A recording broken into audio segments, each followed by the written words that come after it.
En s'envolant pour les Açores aux côtés de Guillaume, Sophie nourrissait l'espoir de mieux connaître son mari, mais aussi de créer une réelle proximité physique. Malheureusement, ses attentes ont été rapidement déçues. Malgré plusieurs tentatives d'approche, elle a constaté que Guillaume restait peu réceptif et n'avait aucune intention de prendre l'initiative. Déterminée à ne pas se laisser abattre, Sophie a choisi de miser sur la communication en abordant un sujet qui lui tenait à cœur, la question des enfants. Mais cette fois, ce ne sont pas les gestes de Guillaume qui l'ont blessée, mais ses paroles. Il lui a confié « Avant d'avoir des enfants, j'aimerais voyager et vivre plein d'expériences avec ma femme.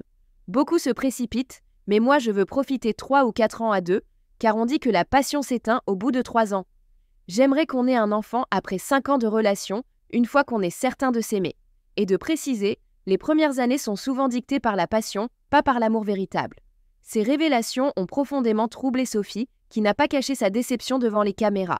C'est à l'opposé de ce que je ressens. Il veut attendre 4 ou 5 ans avant d'avoir des enfants. Mais moi, je ne peux pas attendre aussi longtemps.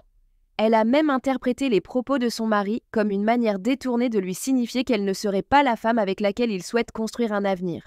Il ne me le dit pas clairement, mais c'est ce que je ressens, a-t-elle confié, peinée par le manque de tact de Guillaume qui lui a lancé « Moi j'ai encore du temps pour ça ». Malgré sa compréhension et son empathie, je ne lui en veux pas, c'est humain. Sophie n'a pu ignorer la douleur que ces échanges ont suscité en elle. Moi aussi je suis humaine et ça me blesse. Pour l'instant, je garde ça pour moi, j'encaisse. Mais cette blessure ne tarde pas à peser lourd. Confrontée au désintérêt et au manque d'attention de Guillaume, Sophie a finalement décidé de mettre fin à cette union, consciente que, malgré sa patience, ce mariage était voué à l'échec. Cette triste fin met en lumière une problématique souvent rencontrée dans les couples, le décalage entre attentes affectives et projets de vie. Sophie se montre courageuse, tente d'ouvrir le dialogue et reste dans une démarche positive malgré ses blessures.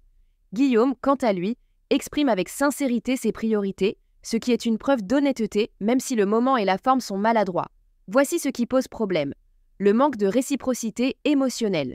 Sophie cherche un lien, Guillaume, lui, semble détaché. Une communication mal calibrée. Guillaume expose des idées personnelles, très valides au demeurant, mais sans tenir compte de l'urgence émotionnelle de son interlocutrice.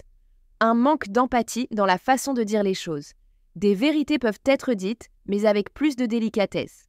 Cette situation illustre parfaitement comment deux visions du couple peuvent s'entrechoquer, même lorsque les intentions de départ sont bonnes. Guillaume n'a rien dit d'anormal en soi. Vouloir construire un socle solide avant de faire un enfant est compréhensible. Mais ce qu'il semble ignorer, c'est que la temporalité biologique, émotionnelle et existentielle de Sophie est différente. Le vrai problème n'est pas la divergence de vue, mais le manque d'écoute mutuelle et d'adaptation émotionnelle. Un couple ne peut survivre que si les deux partenaires se sentent entendus et respectés, y compris dans leur vulnérabilité. Or ici, Sophie encaisse pendant que Guillaume reste fermé. La rupture semblait malheureusement inévitable.